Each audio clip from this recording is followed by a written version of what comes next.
উনুন, test of Bengal, সহজে রান্না শেখার ঠিকানা। আপনাদের সাথে আমি পায়েল সরকার। শুরু করছি আজকের রান্না। আজ আমি আপনাদের রান্না করে দেখাবো রুই মাছের ভর্তা। যারা কাঁটার ভয়ে মাছ খেতে চান না তারা নির্ভয়ে মাছের এই পদটি খেতে পারেন।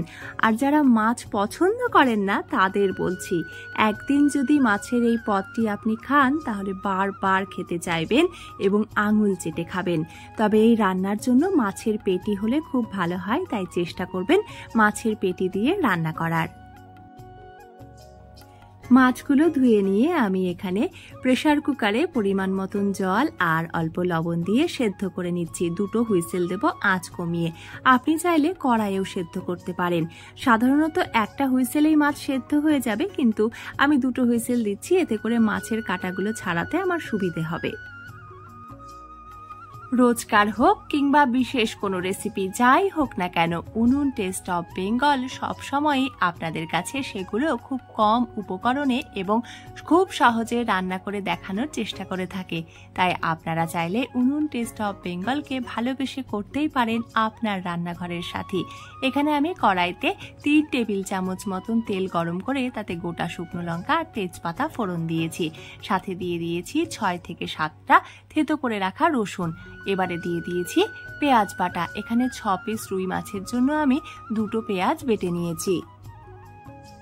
দিয়ে দিলাম হাফ চা চামচ চিনি আর তার সাথে দিয়ে দিচ্ছি পরিমাণ মতন লবণ এবং পরিমাণ মতন হলুদ।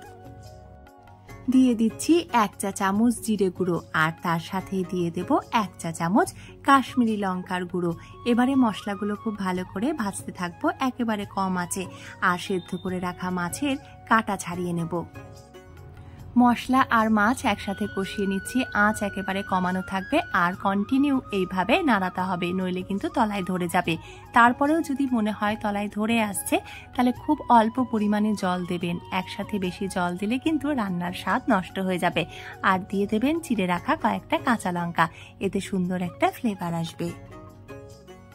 যেহেতু পেটির মাছ দিয়ে রান্নাটা করছি তাই কাঁটা বাছতে খুব একটা অসুবিধা হবে না, তবুও বাছার সময় খেয়াল রাখবেন যাতে কোনো কাঁটা না থাকে।